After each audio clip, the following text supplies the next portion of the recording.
Good morning, good afternoon, or good evening, wherever you are. Remember, you have greatness inside of you. Welcome back to another Ab Daily News with your hockey coach, Guru Code Frenchy. Today, episode number 255. What do you have been coach today? First of all, I'm going to talk about the deadline.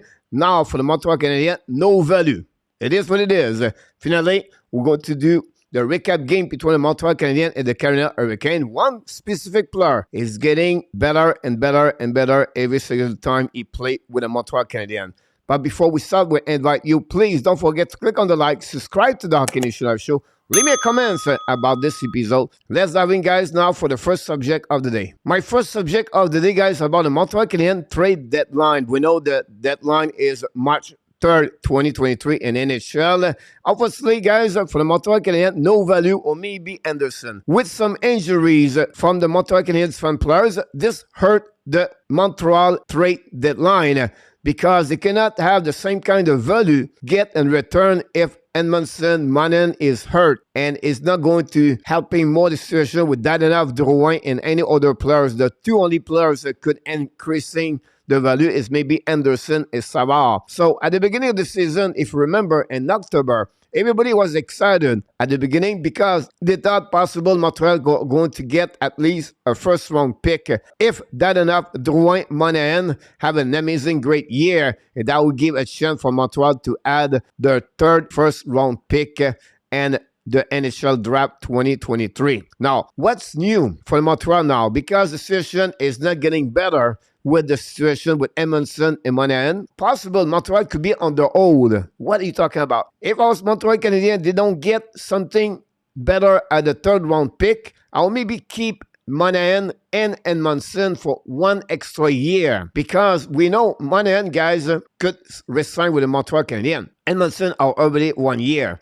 Now, the situation with Dadonov, Drouin, and Hoffman is rising the last couple of games. We know Hoffman and Dadonov have a good couple of games with Drouin, but Montreal is not going to get really high asset and return. Montreal will have to retaining some money if ever they do that. One specific player I'm very interested in is Mike Hoffman. Mike Hoffman still have a one extra year at 4.5. What we heard, possible Montreal would like to hold possible 50% salary cap for an extra year. Definitely, we have to follow up what Kenyon is going to do with that enough Drouin and Hoffman. Like I mentioned earlier, you could resign for 1 year, $5 million, $4 million, possibility to keep Sean Monahan. I think for the both parties could be a good asset because his injuries and he did not prove again still he can play in NHL with no problem. I think Monahan could return with Montreal, play top 6, possible at the first line, add more points on his resume. He can renegotiate his new contract in the summer 2024. That's the other way when Montreal could hold and wait next year and get maybe a better asset in return. That would be something to follow up for sure. Edmondson, like I mentioned, 1 extra year to go, so they can do the same thing with him. I would like to hear from you guys. What do you think? Do you believe I'm right about the situation for the trade deadline? Not much value in return for Montreal. At least they could trade Anderson and David Savard. This concludes, guys, my first subject of the day. Let's move on now for the last subject of this episode. My second subject, guys, is a quick one. Is a recap game between the Montreal Canadiens and the Hurricane last night at the PNC in Carolina. And unfortunately, Montreal Canadiens stopped the streak of 3W by losing by a score of 6-2 against Carolina Hurricane. Hurricane are 9-1-1 in the last 11 games. They dominate in the standing first place in Metropolitan Division, and they are second on the standing in NHL. But I want to talk about the resume of this game. On the negative side, Montreal gave 6 goals yesterday. It's almost the same number of goals they did in the last 3 games. They gave 41 shots. This is a high number. You cannot win if you gave over 35 shots per game. Finally, -4. Yes, you heard me right now. -4 for Dadonov, Whiteman, and Kovacevic. Ouch, that's hurt. Drouin -3, by the way. Unfortunately, Barron got hurt during the second period, tried to return at the beginning of the third period, and after 1 or 2 shifts, he left the game. He went to the locker room. We don't have no update on his situation. Now, on the positive side of this game, because we got some.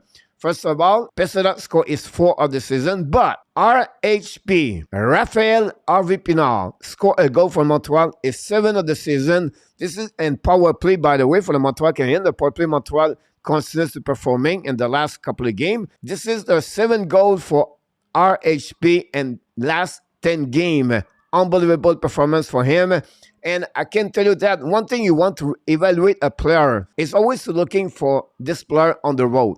If the game's changing for him, if he played with the same consistency or not, and he did the same thing. He proved it. He deserved to play in the NHL, and he's getting point. What are you talking about? But he's going to fight again for the spot next year with the Montreal Canadiens. But I think right now for him, he continues to perform like he does. I think he's going to stay with the Montreal next season and possibly get a spot in the top 9. And he proved it yesterday. He gave a couple of opportunities for Anderson to score yesterday. You have to be pleased. And what a great story for RHP with the Montreal Canadiens. This is one side. Then my second positivity of this game, guys, better understanding. A lot of hockey fans, Montreal Canadiens, are a little bit discouraged on the weekend about the fact like Montreal now are winning 3 games. They're going to be now finished maybe 7, 8, 9 in the standing. Don't worry, guys. The remaining of the season for the Montreal Canadiens play again open team is most difficult than any other team in NHL. My point here,